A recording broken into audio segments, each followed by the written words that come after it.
Uncertainty continues to rattle global stock markets due to Donald Trump's wide-ranging trade war. This sort of breakdown occurs only about once in a lifetime. The worst two-day streak for the market since the early days of the COVID. We've just seen a crash in the S&P 500. Historically, it always bounces back. Every dip has been a buying opportunity, so far. But let's stop and ask something no one wants to think about. What if this time, it doesn't recover? What happens if the market you've bet your future on flatlines for decades? What if it's not a dip, but a dead end? It's not just a hypothetical. One of the most advanced economies in the world has lived it. Let's talk about Japan. In the late 1980s, Japan was riding high. The Nikkei 225 was soaring. Real estate was booming. The yen was strong. Optimism was everywhere. People believed Japan would lead the global economy well into the 21st century. Then, in 1989, it all came crashing down. Over the next 10 years, the Nikkei fell by 80%. The real estate bubble burst. Banks were wrecked by bad loans. The economy flatlined. Welcome to the lost decades, over 30 years of stagnation. Even now, more than 3 decades later, the Nikkei has still not returned to its 1989 peak. Investors who bought the top, most never recovered their capital. Some died waiting. Generations lost wealth, opportunity, and time. The harsh truth? No market is guaranteed to recover, not even the ones that seem unstoppable. More videos will be made on this topic in the future. Make sure to subscribe so you do not miss them. Could it happen again? You might be thinking, but the US is different. It always comes back. Yes, the US has rebounded from every crash so far, but that's history, not a promise. Other markets have fallen and never gotten back up. China's stock market peaked in 2007. Nearly 20 years later, it's still down. Greece collapsed in the late 90s and has remained in shambles since. Multiple European indices still haven't recovered from the global financial crisis. The idea that it always comes back is US-centric thinking. It assumes the future looks like the past, but nothing is guaranteed. Not growth, not dominance, not recovery. Markets can stall for a decade or a generation for all kinds of reasons.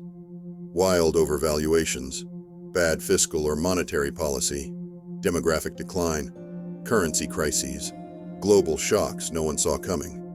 You can't control that, but you can control how you invest in the face of uncertainty. So here's the question every smart investor should be asking. What's your plan if the market never comes back? The investors who won in Japan's lost decades.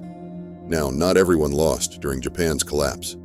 Some investors made it out not just alive, but thriving. Look at companies like Toyota, which expanded globally and became the world's top automaker.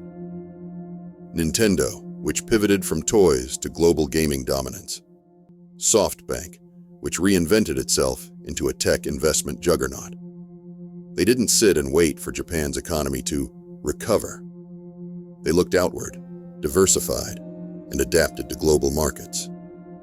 The investors who followed these companies and avoided dead assets like over-leveraged banks fared far better than those who just held the Nikkei and hoped. The lesson is clear.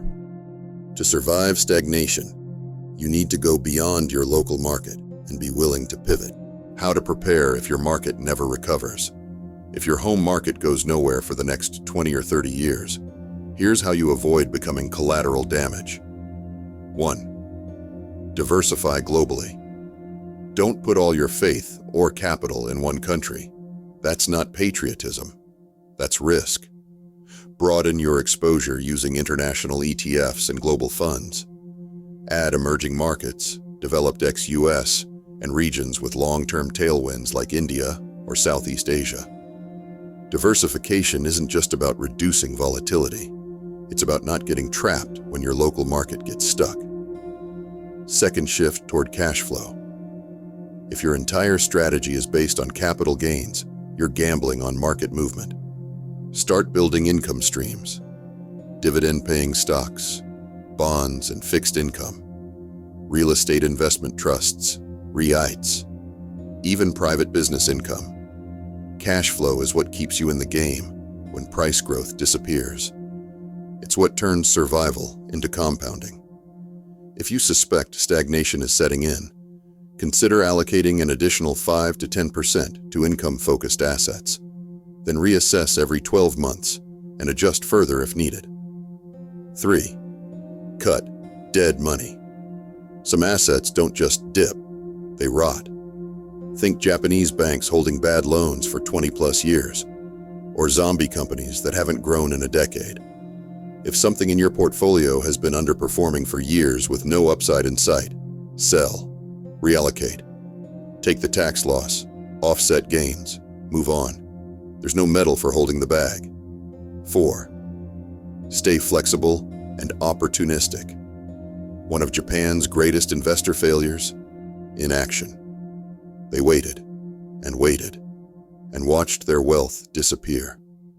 Flexibility means going beyond stocks when needed. That could mean buying a cash-flowing small business, investing in rental properties or renovations, exploring alternative assets like farmland, art, collectibles, or private equity. Flexibility is knowing when to play a different game entirely.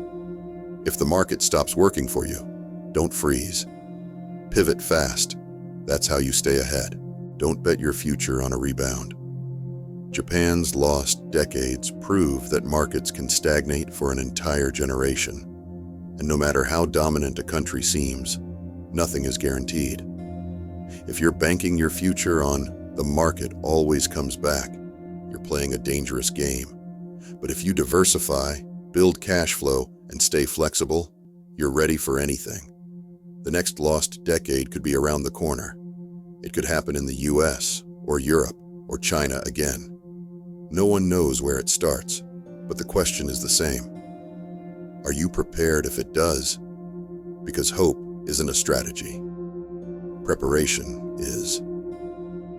So, where do you think the next lost decade will happen? And more importantly, what's your plan to survive it? Be industrious, brothers. Are you ready to join us on this journey? Are you ready to win? If you're enjoying this content, show some love, hit the like button, and give it a thumbs up.